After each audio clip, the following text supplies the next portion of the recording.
יום אחד אחרי שאמא שלי עזבה, הרב חוזר הביתה בלילה עם בחור.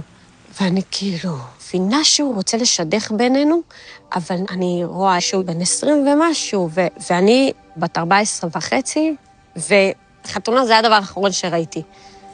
אבל איך אומרים ביידיש? דמנט שטרחטין די בשטרלחט, בן אדם מתכנן תוכניות ואלוהים צוחק. אז האלוהים היה הוא, והוא תכנן בשבילי משהו אחר. כן. ובגיל 16 אנחנו תחת החופה. זה כאילו לא חוקי, אז מסתירים את חתונה? כן, אבל אנחנו לא באמת זוג. אנחנו גם לא חיים ביחד, אפילו לא ישנים באותם חדרים.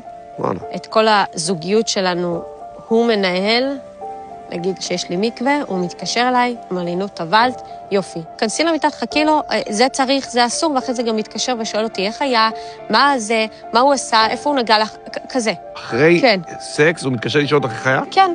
הגורו מנהל לך את כאילו... מנהל לי את החיי מין. וואי, כמה שכבות של רוע, קשה לי, כן. אתה מבינה שזה לא בסדר. אחרי כמה שנים, אני כבר עם 3 ילדים, נכנסתי להיריון רביעי, ולקח זמן שהבנתי שרגע, אני בכת. ונופל לי האסימון שאם אני עכשיו לא עושה צעד, יום אחד הרב הזה יגיע לילדים שלי ויספר עליי שאני משוגעת, ואני אאבד את הילדים שלי. ולאט לאט אני מבינה שיש לי אימא נורמלית.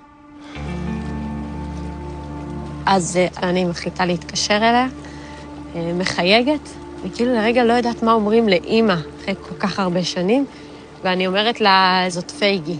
מה, איזו פייגי? אז אני אומרת לה, אימא, אני מאמינה לך. רות? רות? אני ידעתי, אני התפללתי על זה, אני ידעתי שזה... אז אני אומרת לה, אימא, אני מצטערת, סליחה. ואנחנו שתינו מתחילות לבכות ולדבר, ואני נוסעת לפגוש אותה.